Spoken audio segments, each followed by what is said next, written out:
It drives me nuts hearing that people say that thirst is often mistaken for hunger. Why? First, because that's not true. And second, because this just leads to more confusion around eating. And this makes me mad because there's already so much confusion around about eating and appetite. Our diet culture bombards us with rules about food and drink, and the last thing we need is more fake news about our appetites. In this video, I'm going to help you get clear about thirst and hunger by explaining first that the two things are governed by different mechanisms. Second, I'll explain that drinking water or soda, for that matter, has no effect on the amount of food you eat. And also, I'll explain how if you're getting hungry and it's a very short time until your mealtime, then having a drink actually can be useful in tiding you over until the food arrives. So first of all, thirst and hunger are governed by two different biological mechanisms. Listen to what Professor Barbara Rolls has to say on the subject. In her book, Volumetrics, she says, "The body senses hunger and thirst through separate mechanisms. Hunger mechanisms detect changes in the level of bodily fuels, such as blood sugar, that is glucose, but thirst mechanisms respond to signals such as increases in blood levels of sodium or decreases in blood volume." Professor Rolls is one of the world's leading experts on eating and appetite, and she's studied thirst and hunger in her long career. So there it is, from a real authority on the subject.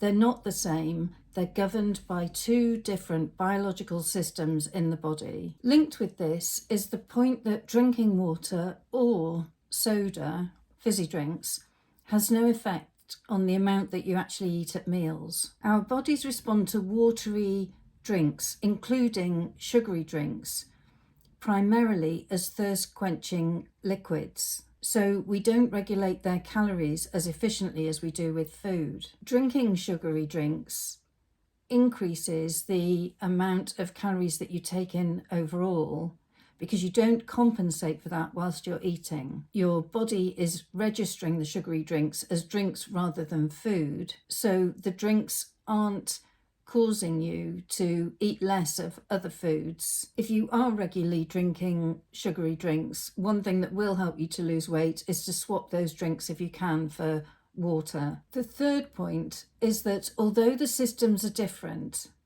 because of the way that our stomach registers the arrival of food and drink, we can use this information to help manage the situation where it's almost a mealtime and you're getting to feel hungry. If it's not long before food arrives and you want to wait, it can be helpful to have either a drink of water or something like a cup of tea, which will help tide you over and will reduce feelings of hunger because of the way our fullness system works. This works because the arrival of food or liquid in the stomach stretches it. It stretches the stomach wall, and the receptors in the muscular wall of the stomach, mechanoreceptors, send information to the brain immediately that your stomach is stretching, and that indicates the arrival of food. As I describe in my 2 Types of Fullness video, the link to that is in the description, this stomach stretching rapidly registers in the brain as fullness. This is a mechanical thing. It's nothing to do with the constituents of what's in the thing you've just drunk. So you've got a temporary switching off of the hunger signals as they're replaced with temporary feelings of fullness.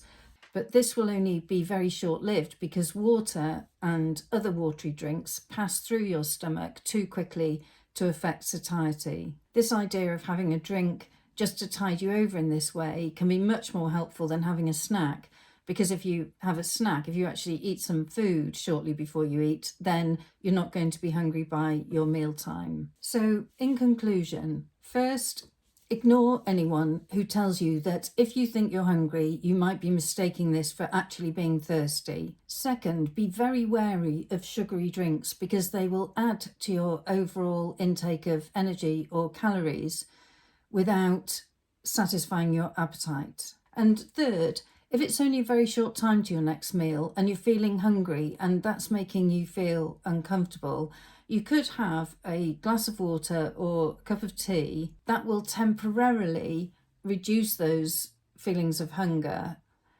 but they'll pass very quickly and they'll still leave you hungry by the time of your meal, and that, amongst many other advantages, means you'll enjoy what you eat all the more. If you're confused about all the diet rules you've internalized over the years, click the link in the description for a free eating pattern analysis call with me to help you get clarity around your own eating and what that means for successful weight loss. Please like and share this video, subscribe to my YouTube channel, and check out my next video, which is about helpful hunger, which explains more of what I've talked about here.